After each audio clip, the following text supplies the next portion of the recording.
welcome to Lamina Nails. In this video, I'll be doing a really simple look. I just want to apologize first for not posting for a while. I was pretty busy.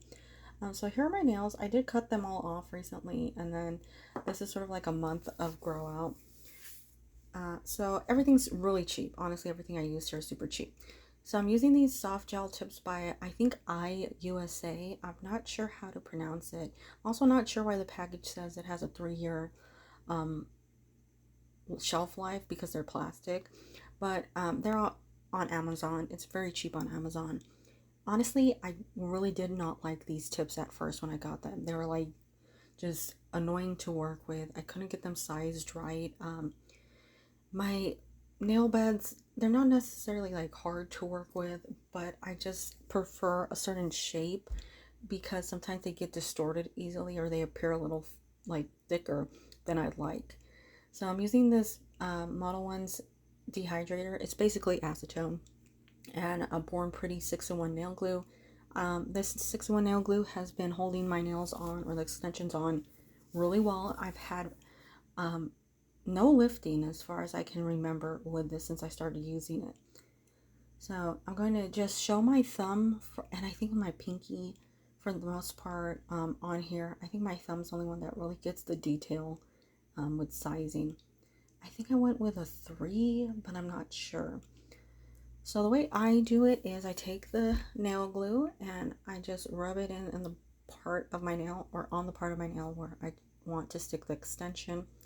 And it's a pretty thin layer, but I do work really hard to sort of like scrub that into the scuffs that I made when I was filing it. And then I put that under the lamp or in the UV for about 15 seconds for a partial cure. Then when it's partially cured, I take the tip. These tips are already pre-scuffed on the inside, so I didn't have to take a file to them. And I do take that nail glue and I fill in the part that will be attached to my nail, and then I put a little excess on the bottom of it so that it'll fill seamlessly to the edge. So I had to do this twice because it wasn't enough, or it wasn't enough to my liking of the gel. So I put a little extra in. And then there's going to be an angle change because I hit the camera. But come back and I do put this under the lamp for about 20 seconds, I think, to hold it in place. And then I just twisted off that little plastic holder, you know, to pop off the nail, and then made sure it was what I liked. And these ones are very solid, so if you have a problem with bendy tips, these ones are really great. They're sturdy, they're strong, they don't seem flimsy at all, and I've had a problem with a lot of them seemingly very like bendable, where they're cracking on the edges of the nails, and I don't want to thicken up my nails too much, but these ones are solid. They're not super flexible, so if you're having that problem, I recommend these. So here you can see I'm just doing the rest. I had to use the smallest size on my pinky, but you can see here I only go like, you know, part way down, and then same on all my other fingers. You can see where I only went like halfway down. Then I file off the surface to get that shiny layer removed, so when I put on the filler, it won't, you know, either slide off, seize up, or crack off. So I'm going over that with that dehydrator again, just to make sure it's all in place. You can actually see where the nails end here, so it's sort of easier to see. Then I do fill in the cuticle to the edge of those tips with that 6-in-1 nail glue, which is nice about that 6-in-1 nail glue. Not only is it a nail glue, but it's also a sort of thicker gel. I wouldn't really say it's a builder gel, but it's very close to one. So you can build up the nail. So you can see all my nails are built up there. They've got a nice, you know, seamless sort of look to them. Once again, I'm gonna go ahead and buff off the top layer. I did wipe them down with some isopropyl alcohol, and I'm just gonna get that as smooth as possible. Try and narrow out the shape so that they're not bulky. And this is where, for the most part, the actual design begins. So I do that with all the nails. I do recommend buffing it with a smoother or finer grit just to make sure that there's not like an odd texture to the nail when you go to apply the gel. There we go, nice seamless nail. This nail does curve oddly, so that's just my natural nail. It's not the tip. But those are all the nails. I did both hands. The other hand, you know, got done off camera. Then we're going in with these. This is a set of 6, but I'm only using 4 colors and a little sponge applicator.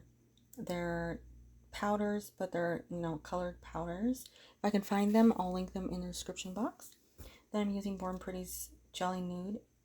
This is the black one. It is translucent. It doesn't look it from the bottle, but it is translucent.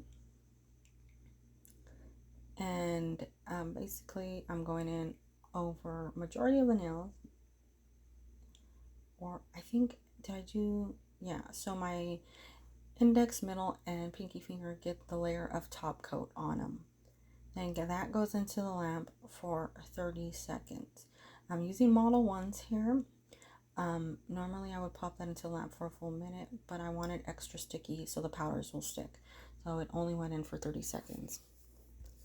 And just randomly applying that powder across those 3 nails in, you know, just whatever order I want, making sure it's like pretty visible.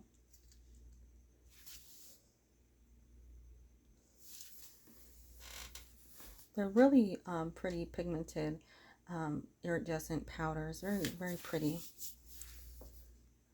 I think I used what, pink, purple, green, and blue, but the green is sort of like a yellow. So did that, and then on the other nail I went in with, or on my ring finger and my thumb I should say, I went in with a different polish, so we'll see that in a second. But first I'm applying that translucent, or that jelly, sorry, the jelly. I do clean up my nails, don't worry. I know I made a mess here, but I couldn't really see it from the angle on the camera. But if you're using this or any type of jelly, I recommend applying it and then letting it sit so that the streaks will go away, because it will self-level where you don't have those streaks. It just takes a second. You really just need to let it sit for maybe like 30 seconds before you put it into the lamp. And then here I'm going over with a 90 cat magnetic gel from Born Pretty.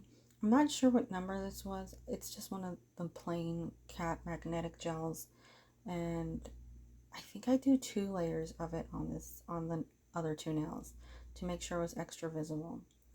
And then I applied it over the top of the other 3, and you can see it sort of settled. The jelly black settled, and you don't see those streaks anymore.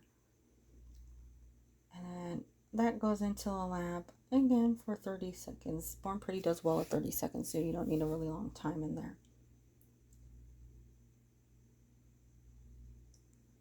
And the last bit of anything, I really love that glitter. The last step is to apply some base coat, and then I'm just going to put a rhinestone and 3 of those nail art beads on the 2 glitter polish nails.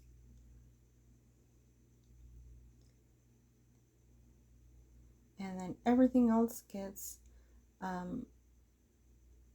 base coat as well. I think I only put those into the lamp for 10 seconds though, just to make sure that they were in place. And then I went over everything with that base coat. And then into lamp for a full minute, because once again it's Modelones and this is reaching the top, so it actually needs that full minute when it comes to Modelones. Base coat, top coat, anything from Modelones needs a full minute because it remains pretty tacky. And then I have the Modelones top coat, and that goes into lamp for a full minute. Sometimes I go for a minute and a half just to make sure it's cured. It's up to you. I know a lot of people don't like, you know, overexposure, which is why I tend to use other polishes, but I wanted something thin. That's why I went with Modelones. And then I'm just using some cuticle oil, and the look is complete. So I do hope you like this. It's very simple, and I think it's like customizable. I actually did the reverse on the other nail where I put the jelly over the glitter nail polish or gel polish rather than over the powder. So you can see what it looks like, you know, reversed or backwards, whatever it is. But I do thank you for watching. I'll try to get more videos out on a normal, you know, regular interval or schedule.